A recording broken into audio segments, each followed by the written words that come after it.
Hi everyone, welcome to my YouTube channel. We're going to be making some color blocks for melt and pour soap. These are some examples that I've pulled off the internet, and we're going to try to make something similar. I don't know if you are familiar with color blocks, but they are basically concentrated glycerin soap mixed with either micas or pigments, and you use just a tiny sliver of these to actually color your melt and pour soap. There are a variety of soap companies that sell these. They're usually anywhere between, I've seen them as low as 99 cents on sale to about $3 a cube, which is not bad, but if you are new to soap making, or if you want to just go ahead and make these and then resell them, this is a good soap tutorial or an idea for you to kind of make your own color blocks.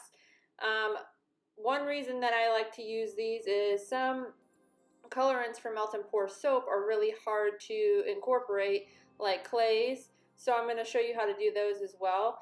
And this just makes it a little bit easier, and I was thinking maybe you can save a little money along the way. It just, again, depends on how much you soap, what kind of materials you have, but I just wanted to show you what I've done. So I got this silicone mold at Joann's. It's from Wilton. You can use it to bake, but I wanted to use little cubes and get it as close to what retailers sell. So I bought this little cube tray. It was about, I think, 10 bucks, but I had a coupon, so it was maybe even less than that.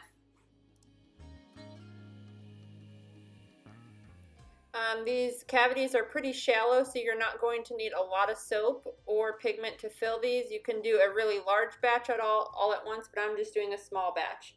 One thing you're going to need is glycerin. You don't have to use Crafter's Choice, but this is what I use. There are tons of other brands that have that. Again, I'm going to do activated charcoal to see how that works. We're going to do some micas, and I'm going to do an oxide and the clay for this tutorial, so you can just see how we're mixing them together, and that way you get an idea of how much you'll need. So for the colorant and for the glycerin, we're going to start off with 1/4 of a tablespoon each. And I just went ahead and started off with all the colors that I knew I wanted to use for the tutorial, and then filled them in the cavities. I also forgot to mention that I did end up using what is it called, indigo powder. That I've never really been able to mix into melt and pour soap well.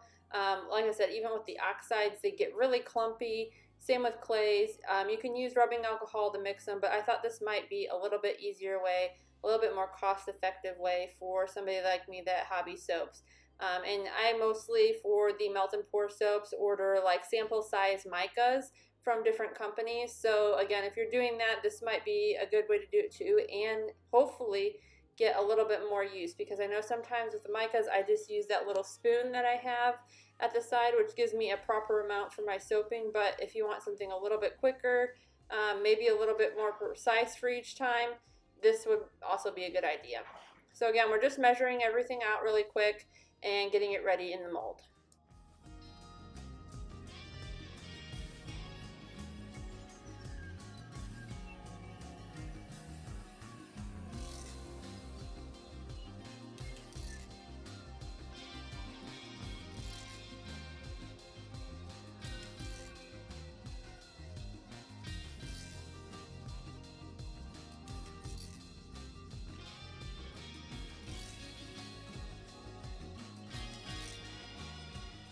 For the next part of this tutorial, I just went ahead and used equal part of the glycerin plus whatever colorant I used, and just kind of measured that and mixed it in. So what ended up happening though, as I was doing this and mixing it, I noticed some of the colorants mix much more better, or a lot quicker, with just a little bit of the glycerin. Some I had to actually add a little bit more. Another idea, if you don't have glycerin, is you can always use rubbing alcohol. That will help too. It's just kind of a personal preference. They probably won't come out as like soft and gooey, because these were a little bit soft when I took them out of the mold at the end. So rubbing alcohol is an alternative. I'm not sure how much you'd have to use for each colorant though. For the activated charcoal, it was pretty much a 1-to-1 ratio. I think I added just a tiny bit more to get the color to disperse a little bit better. For the clay, I did a 1-to-2 ratio, because I had to add a little bit more glycerin just to get it to mix in. as well as with the oxide.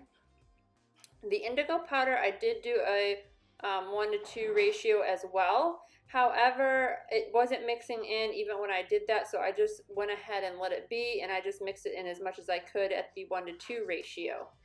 The micas, I had to do it almost a 1 to 3 ratio to actually get them fully incorporated and mixed in well. This is just showing a first shot before I went ahead and went back and added a little bit more glycerin to everything to get it to work. Actually, it looks like I did the clay a 1 and 3.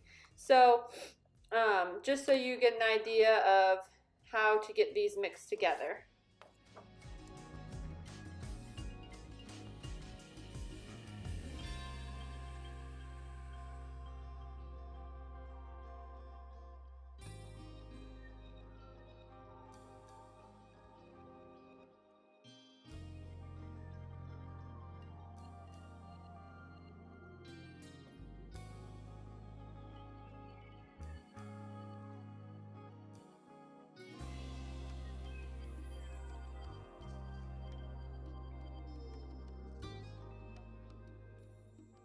Once I felt all the color was mixed as well as I could mix it, I went ahead and went on to the next step. I didn't want to add too much glycerin base at this time because I was worried that these wouldn't harden back up and then we would just have a big gooey mess. So that was definitely not the goal of this.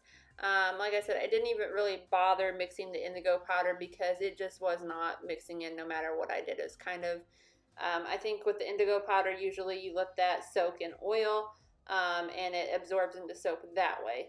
At least that's how I use it with my cold process soap. I haven't used it a lot in melt and pour soap because it was just really hard to incorporate.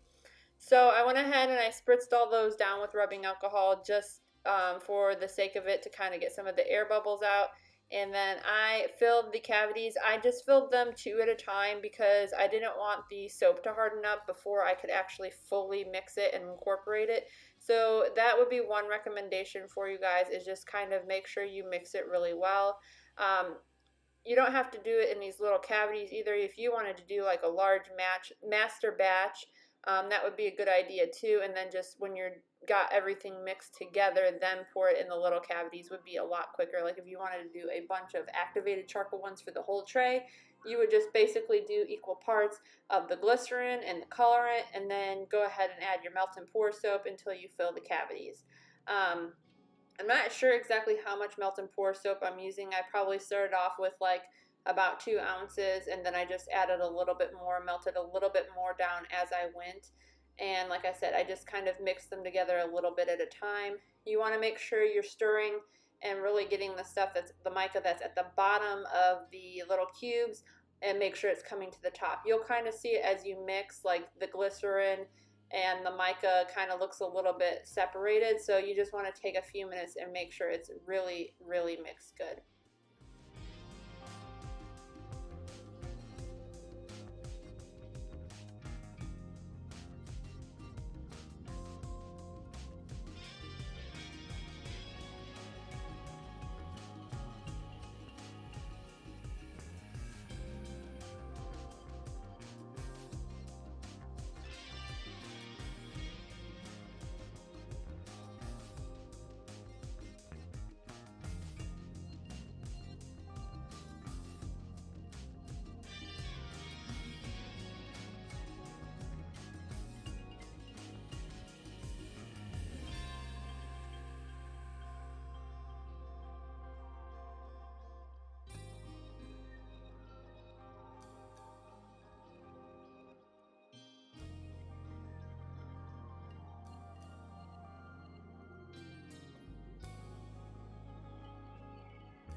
So I just wanted to show a close-up of how they looked once they're all poured in the mold. Some of them look a little messier than others, and like I said, this is just an experiment, so we're seeing how it goes. So I wasn't too worried about presentation. Sorry, guys.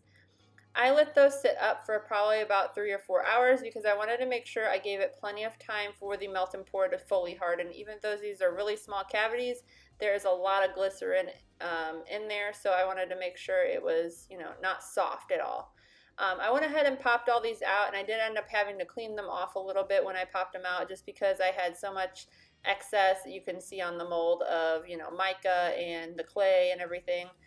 And you can see on that orange one and the green one that there are some spots where I guess I didn't scrape the mica and the glycerin mixture all the way from the bottom. But these are the final outcomes. You just use a very, very tiny bit. If you've never used a color block, I'm going to do another video showing how I use these color blocks and how it turns out. So stay tuned for that. Probably upload it next week. Don't forget to like and subscribe to the channel and leave questions down in the comments below if you have them. All right, see you next week, guys.